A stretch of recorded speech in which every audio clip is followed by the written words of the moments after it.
Hey everybody, Joe Daniels here. I know you're not going to like this, but I'm going to talk about some of the bad aspects of training, especially training nowadays. As you can tell, got my mug here, but it's 3 in the afternoon and it's not loaded with coffee. I've actually not had any caffeine for the last, well, on Thursday it'll be 3 weeks. Why in the world would I do some blasphemous stunt like that? I'm well aware of what adrenal fatigue is brought on by training, bodybuilding, all sorts of stuff. You know, day-to-day life, work, business, all that stuff. The thing is, my life seems to really take a turn for the worse when I'm relying on caffeine. I don't want that crutch, but the thing is how to get around it.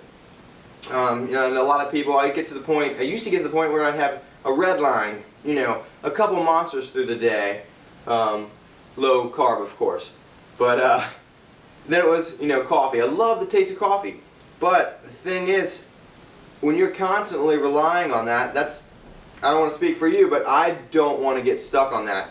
You know, I didn't have a good workout. I think that's a terrible excuse. I didn't have a good workout because I forgot my pre-workout or whatever. I mean, pretty much there's some really good pre-workouts out there. I'm not going into a review or anything. I'm just talking about most of the stuff I can get, you know, creatine, glutamine, some branched chain amino acids, maybe some, well, we'll get into that later. But most of the caffeine, most of the stimulant stuff, you know, the synephrine, all that stuff, I want to stay away from that. I actually want to get my adrenaline going by focusing on what I'm supposed to be doing. You know, whether that's a heavy deadlift, whether that's a squat, whether that's a single leg, you know, pistol for 50 or whatever it is. You know, box jump, stuff like that. I don't want to go in there being so jittery that I literally can't focus. Sure, there was some great research about caffeine, you know, I can't remember, 200, 400 milligrams, whatever, a couple hours or an hour before you train, supposed to blunt, you know, pain response. Okay, cool. Awesome. But as far as what it does to me, what I've noticed and why I wanted to get off of it was the fact of just the sleepy and the ups and downs. I mean, it's worse than someone eating, to me, once again, this is to me why I'm doing it, but it feels like someone that's just eating nonstop simple sugars all day. Up and down, blood glucose levels. You know, highs and lows. Well, I was feeling that same way with caffeine. You know, once it wears, you need more of it. The more you drink, the more you get. Your body gets accustomed to it. Your adrenals they're just constantly being taxed. Anyway, so I'm trying to get rid of it. I feel great so far. What I've noticed is just concentration. It was kind of a little bit slower at the beginning when I first started for the first couple days, but then all of a sudden I did have a couple headaches. I had, you know, I had maybe a pot of green tea through that day, but that kind of went away. But pretty soon my energy level stays consistent now. That's what I want. I want a consistent energy. I'm waking up easier instead of just laying there and like I have to get up and get a pot, you know, get a cup of coffee. Let me stop at someplace, you know, and grab a cup of coffee. I was wasting money, you know, stupid stuff. You know, I was thinking, anyway, pointless. But what I've done is increased drinking different teas. When I like hot stuff in the summer. I mean, this is a steaming pot of herbal tea, chamomile and stuff. And no, it's not making me sleepy. But there's a million different things that tea has great benefits, you know, as far as the antioxidants and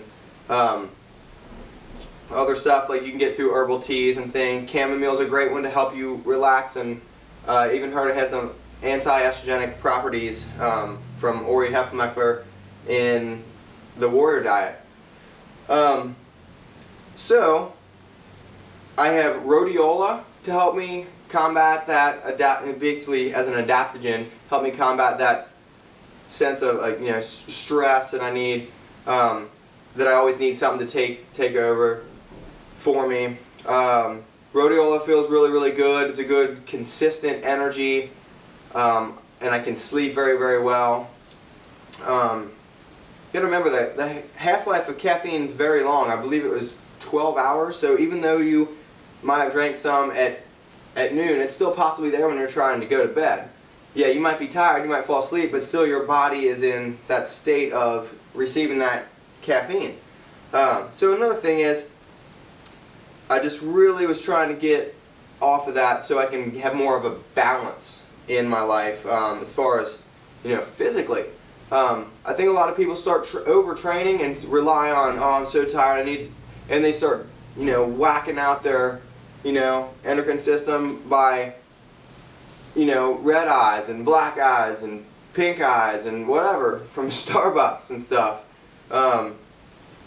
A lot of people even talk like, oh, I can't really afford, get some good training sessions or learn something new because I don't have the money. Well, if you're spending $4 to $5 at Starbucks almost every day, sometimes twice, I mean that's $150 to $300 a month. Make sure that math's right. 30 days, $5. It should be right. Yeah, I mean I know people that do that. Now, that's an incredible amount of money. That just for that little jolt of energy.